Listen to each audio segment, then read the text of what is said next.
Aujourd'hui, en guise de news, je vais vous parler du VCR, plus connu en français sous le nom de magnétoscope. Un petit bond aux années 80, ça vous dit? Je vous rassure, c'est pour mieux préparer un saut vers le futur, et c'est tout de suite dans une de chrono.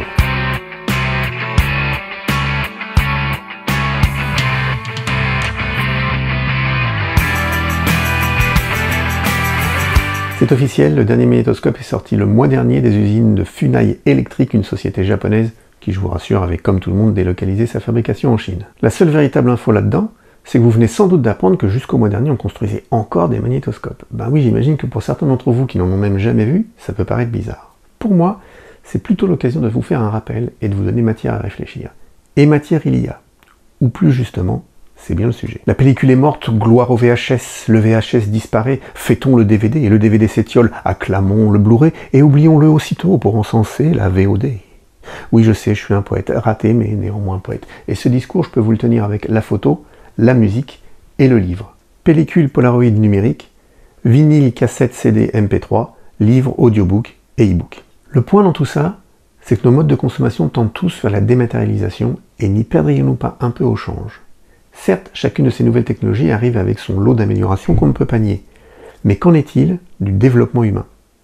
Nous n'avons pas que nos yeux et nos oreilles, nous avons besoin de toucher, de nous repérer dans l'espace, de nous mesurer les uns par rapport aux autres, de marquer les jalons du temps, bref, de nous ancrer au tangible et au réel. Sans quoi, la précision de nos échanges, entre nous ou avec le monde extérieur, risque d'en pâtir. J'en prendrai pour preuve tous les produits Baby Einstein et autres émissions télévisées dédiées à l'enrichissement de nos chères têtes blondes. En se focalisant uniquement sur l'image et le son au détriment de la composante physique, ils sont passés complètement à côté de la plaque. En effet, le développement des jeunes mammifères en général et des humains en particulier se doit de passer par cette confrontation au réel.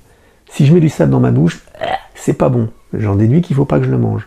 Le jaune, c'est plutôt chaud. Le vert, c'est plutôt tendre. Tiens, c'est bizarre, quand je mets ça dans ma bouche, j'ai des sensations bizarres ailleurs. Est-ce que ça ne serait pas une extension de mon corps? C'est cette confrontation par rapport au physique qui aide au bon développement de bébé. Et à moindre mesure, c'est la même chose pour les adultes. Vous vous voyez demander une collection de MP3 sur votre liste de mariage? Ou léguer une bibliothèque d'e-book à vos enfants plus tard? Et que dire de nos échanges familiaux quand vous voudrez peut-être un soir montrer, je sais pas, le billet de votre premier voyage, ou le ticket de concert où vous avez rencontré votre femme, ou partager les vilaines fautes d'orthographe que vous faisiez sur les vieilles cartes postales pendant vos colonies de vacances? Ben non, vous pourrez pas parce que tout ceci n'aura jamais eu d'existence réelle. C'est un peu triste, non? Voilà, maintenant, le VHS est mort, paix et son âme, j'en suis pas plus nostalgique que ça, mais je voulais juste vous donner un peu matière à réfléchir. Bon, allez, séchez vos larmes, c'est pas grave, on parlait juste du VHS. Allez plutôt vous abonner, partager et commenter, ça c'est du concret. Dans le prochain épisode d'Hume de Chrono, nous parlerons de l'attaque des meubles robots. En attendant, ciao!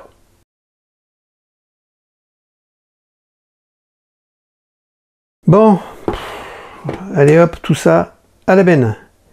Ouais, parce que si vous croyez ce qu'on vous dit sur internet, là je serai millionnaire, moi et 90% des quadragénaires de ma génération. Mais non, ne rêvez pas, vos Disney, surtout en français, ils valent même pas le prix du timbre pour les envoyer.